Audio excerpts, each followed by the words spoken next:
میرے نبی سے پوچھا گیا یا رسول اللہ قیامت کب آئے گی؟ آپ نے فرمایا یہ اللہ کو پتا ہے کب آئے گی۔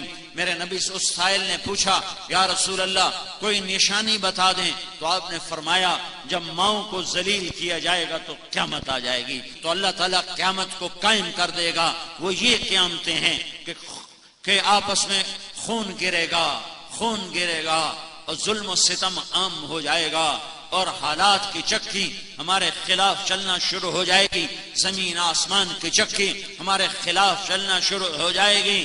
تو اس وقت ہم سارے مجمع کو توبہ کی ضرورت ہے کہ صرف میرے بھائیوں اس خون کے بہنے کے پیچھے صرف حکومت نہیں ہے، صرف سیاسی پارٹیاں نہیں ہیں، طارق جمیل کے گناہ بھی اس کے حصے میں ہیں، طارق جمیل کا گناہ بھی اس کا سبب ہے، آپ کے میرے اجتماعی گناہ بھی اس کا سبب ہیں۔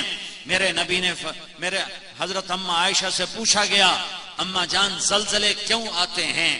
تو حضرت عائشہ نے فرمایا جب موسیقی کی محفلیں سجائی جاتی ہیں، جب گانا بجانا عام ہوتا ہے اور شراب کھلے عام پی جاتی ہے اور زنا بے غیرتی کے ساتھ زنا کیا جاتا ہے، تو اللہ تعالیٰ زمین کو ہلا دیتا ہے اور اسے کھسکا دیتا ہے۔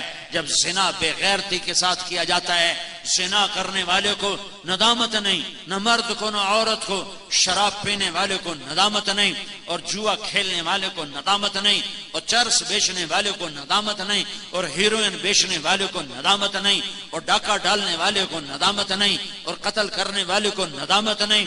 تو میرا اللہ ناراض ہو کر نظام کو الٹا دیتا ہے۔ عزت تخذ الفیء طولا، ایک حدیث بھی سن لو، جب حکمران قومی خزانہ لوٹ لیں گے، والامانۃ مغنما، جب لوگ امانت کھا جائیں گے، والزکاۃ مغرما، جب مالدار لوگ زکوٰۃ نہیں دیں گے، وتعلم لغیر الدین، جب علماء بھی دین کے ذریعے سے دنیا کمانے لگ جائیں گے، وَأَطَاعَ الرَّجُلُ زَوْجَتَهُ، اور لوگ بیویوں کے فرما بردار ہوں گے، وَعَقَّ أُمَّهُ، اور ماؤں کے نافرمان ہوں گے۔ ہاں، ماں کی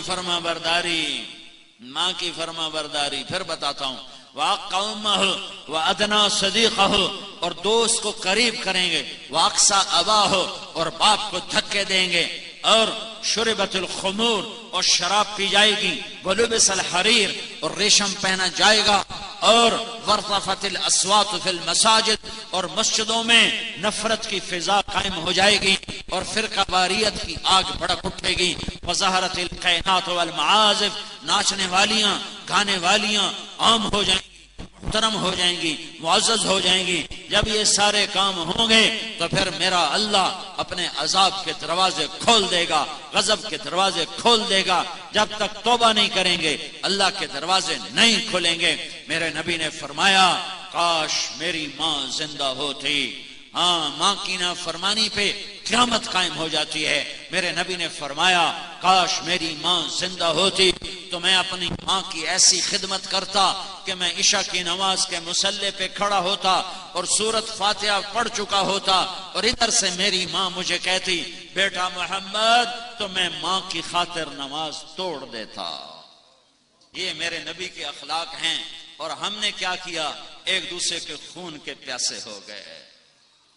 مسلمان کا خون کو اتنا سستا ہے، ساتوں زمین آسمان سے زیادہ ایک مسلمان کے خون کا قطرہ قیمتی ہے، ساتوں زمین آسمان سے زیادہ، پوری کائنات کے خزانوں سے زیادہ، عرش فرش کے خزانوں سے زیادہ مسلمان کے خون کا ایک قطرہ قیمتی ہے۔ جب یہ ناحق گرتا ہے تو زمین سے لے کر آسمان تک آگ لگ جاتی ہے۔ اس فیصلے کا دن دنیا نہیں ہے، آگے جب اللہ بتائے گا،